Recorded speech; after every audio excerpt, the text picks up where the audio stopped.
সাকিবের জন্য দরজা খোলা বলেছে বিসিবি। চলুন বিস্তারিত জেনে আসি পুরো ভিডিওতে।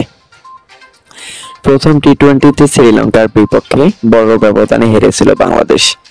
একই দিনে দুবাই ক্যাপিটালসের হয়ে গ্লোবাল সুপার লিগে অভিষেক রাঙ্গান সাকিব আল হাসান। ব্যাটে বলে তার নৈপুণ্যে আসরের প্রথম ম্যাচে সেন্ট্রাল ডিস্ট্রিক্টকে 22 রানে হারায় দুবাই। ম্যাচে ব্যাট হাতে 37 বলে 58 রানের ইনিংস খেলেছেন সাকিব।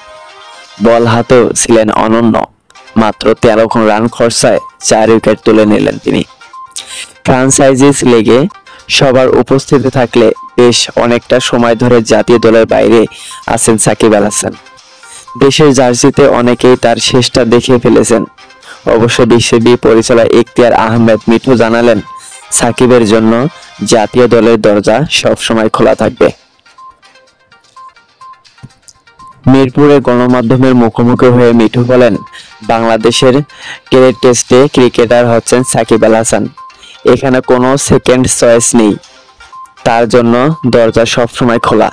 এটা নির্বাচক ও টিম ম্যানেজমেন্টের উপর তারা চিন্তা করেছে।